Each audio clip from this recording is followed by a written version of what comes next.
Analisando ainda o instante transiente associado à troca de panelas, um aspecto importante a ser analisado é a prática que é adotada nessa abertura.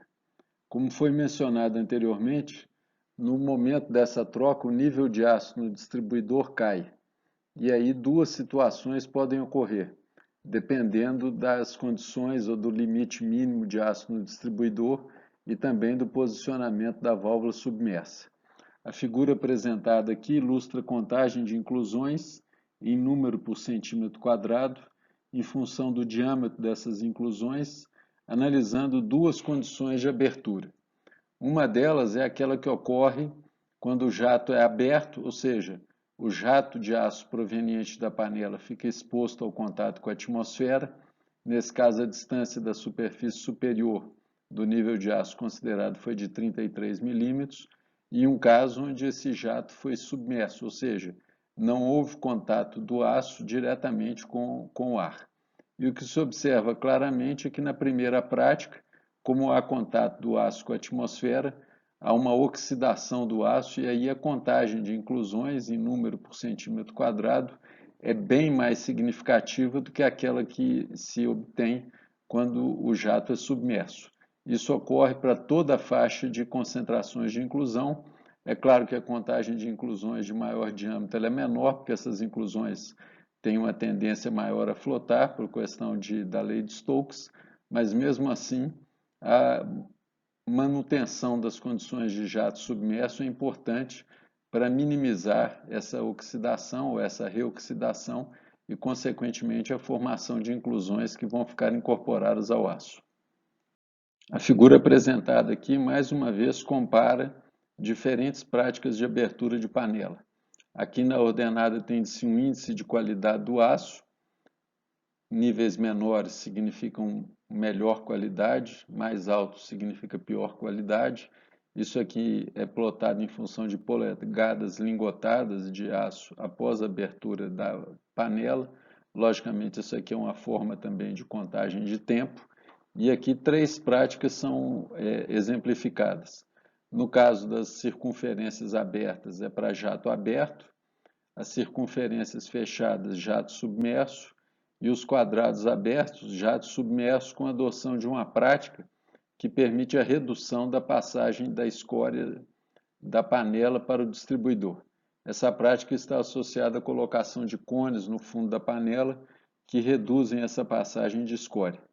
E aqui se observa novamente que na questão da utilização do jato aberto, há uma tendência de obtenção sempre de índices de qualidade inferiores àqueles do jato submerso e também bastante inferiores àquele do jato submerso com a redução da passagem de escória, que é aquele que vai apresentar os resultados mais favoráveis em termos de qualidade do aço sendo lingotado. Um outro requisito importante na operação de um distribuidor está associado à sua capacidade de fornecer aço para o molde com uma vazão adequada ao processo. Esta função pode ser comprometida se ocorrer obstrução das válvulas, especialmente da válvula submersa, que é a que liga o distribuidor ao molde. Na literatura inglesa, esse fenômeno é denominado nozzle clogging e uma de suas possíveis causas é a formação de óxidos junto à parede da válvula. Isso pode ocorrer devido à aspiração de ar, uma vez que vimos que, dependendo das condições operacionais das válvulas, pode ser que a pressão no interior da válvula seja inferior à pressão atmosférica, o que leve à sucção de ar para o interior da válvula, e também reação do refratário da válvula com o aço. Uma outra possível causa da ocorrência de obstrução de válvulas está associada à presença de óxidos no aço e esses óxidos sendo transportados até a parede da válvula. Esses óxidos podem ser provenientes de desoxidação do aço, particularmente quando a desoxidação é realizada utilizando alumínio.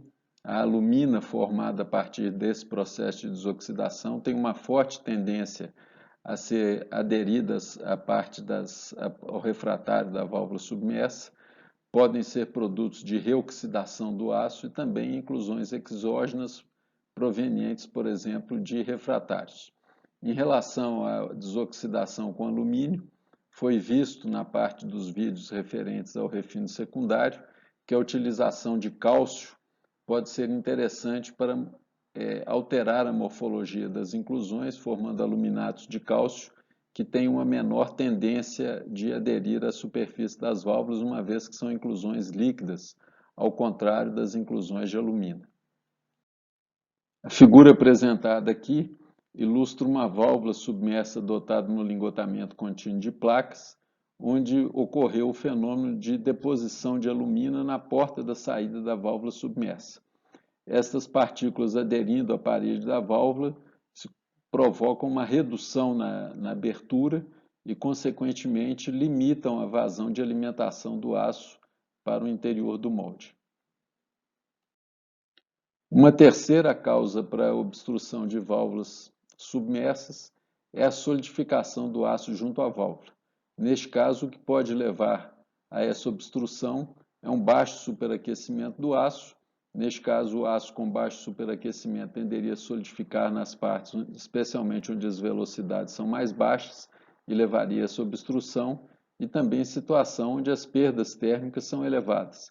Em ambos os casos, o aço chegaria ou seria transportado do distribuidor para o molde com temperaturas mais baixas e poderia solidificar parcialmente junto à válvula submersa, provocando essa redução de vazão, que é altamente prejudicial ao andamento do processo.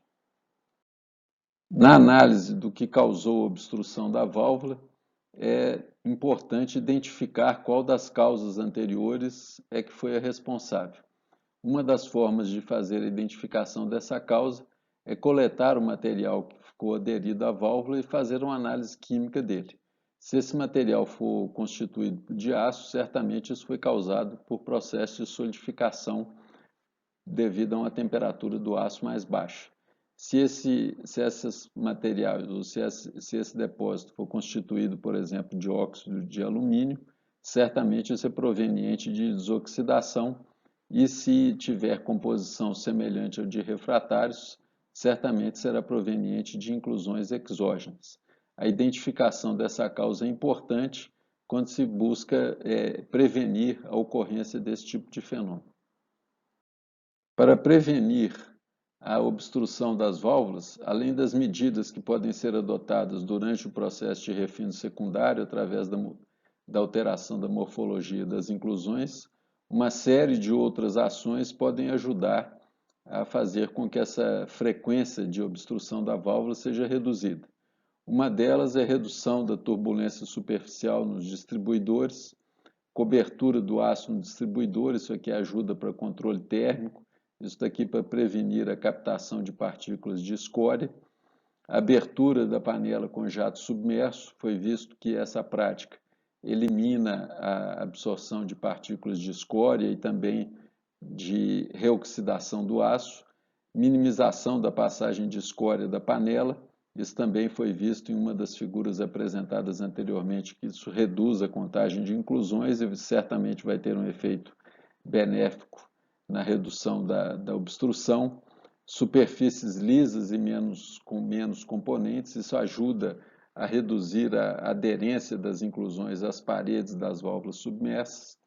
Tolerâncias mais estreitas na confecção das válvulas, de tal forma a minimizar a chance de passagem de ar através das válvulas da região externa para a região interna. Isso é importante para minimizar essa sucção do ar. Outro ponto importante é o alinhamento da válvula. Se tem esses escoamentos assimétricos no interior do molde, isso pode ser uma causa de possível captação de inclusões ou de captação de pó fluxante que podem se aderir à parede da válvula. E uma técnica que pode e comumente é utilizada é a injeção de argônio junto à válvula.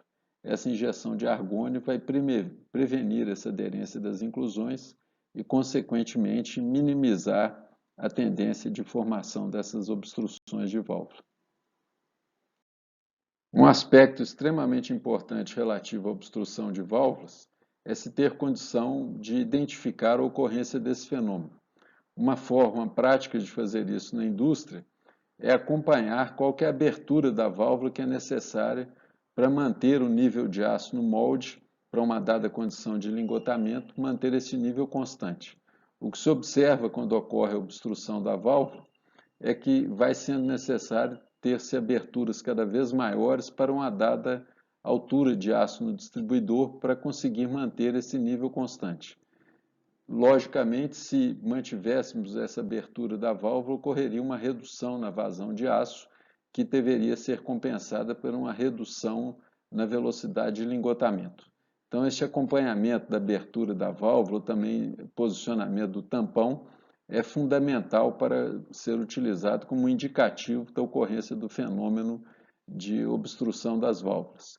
E depois o exame da válvula pode ser um recurso importante para a identificação da causa do problema e para minimizar a ocorrência desse fenômeno deletério ao processo de lingotamento.